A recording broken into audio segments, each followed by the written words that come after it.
Hey folks, this is Erin Lundy again. I'm a physical therapist with Milestone Therapy Inc. And I was going to talk to you guys today about different techniques that parents can use for carryover at home for addressing toe walking that their kids might be doing. And a lot of times kids will be doing this toe walking because they are craving some sensory input, like they like the bouncing technique, or just they just naturally started learning how to walk that way and they just never stopped. And so two things that we see with this are tight calves and also, the sensory issues as well, but that's more an occupational therapy thing.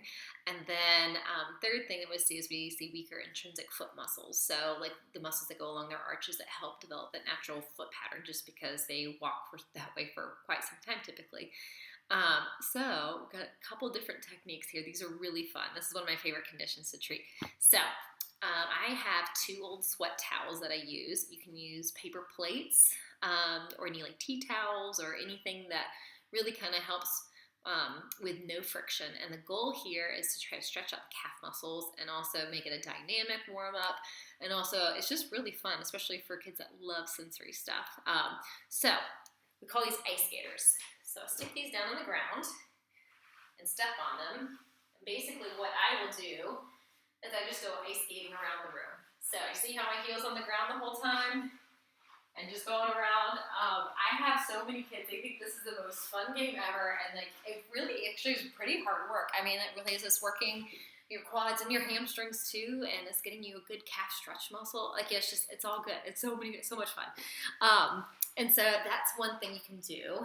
And then while you also have your towel out, you can use like a can of like canned goods or anything. I have like a 3-pound weight just to put at the end of my towel. So these are called towel scrunches. It works the foot intrinsic muscles. So take my shoes off. Pardon my feet. I'm a runner.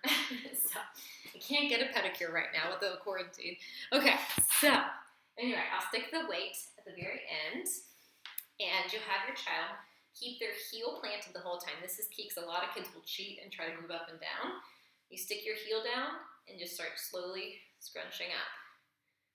And they can always regroup, especially if it gets too bunched, like right now. So keep on going. And a lot of kids will get frustrated with this because it's not as fast-paced. It's a little bit more intensive because with each rep, it's, you're working these muscles pretty hard in here. You can also take the weight off. You don't have to use it, or you can put like their favorite toy, like an Elsa toy at the very end of the towel. So when they get that, it's like, yay, you got a prize. And so that is really a fun one to do as well. And while they have their shoes off, another activity you can do is I call it toe basketball. So all you need are marbles or something similar to it, like something similar in size. Obviously, parents I always just have to say this, but be aware if it's a choking hazard. Just make sure you're around with your kid. Make sure that they're using these effectively. And also, I'd recommend sterilizing these at the end because we're going to put our feet on them.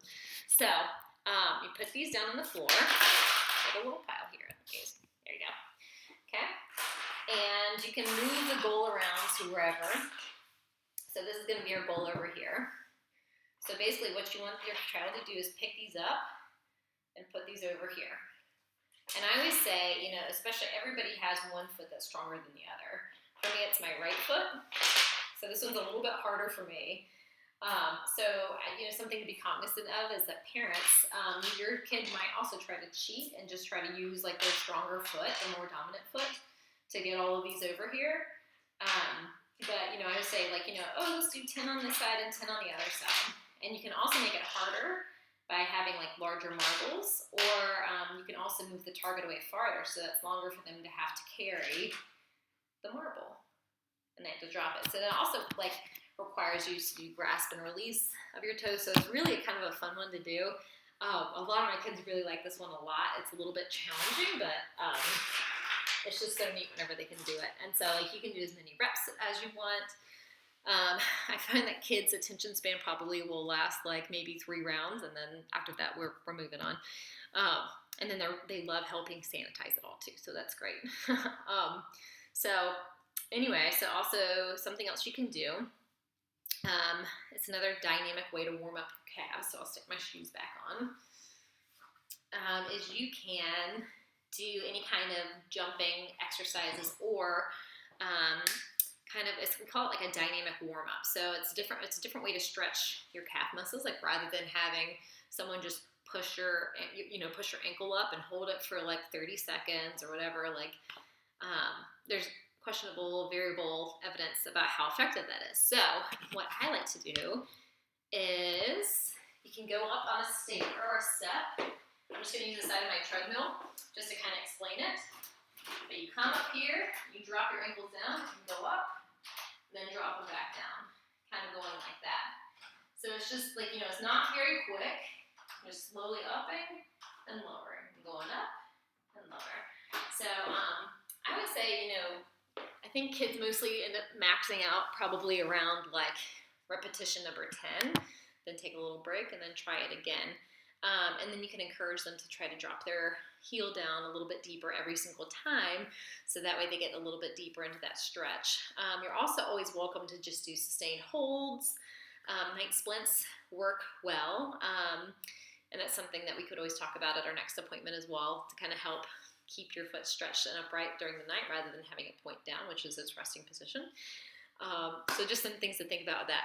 Last thing, and this one's really fun, we like to do obstacle courses. So anything that involves jumping, ballistics, anything like that. It works your foot intrinsics, works your getting more range with your ankle, kind of helping it pull up rather than being stuck down like that.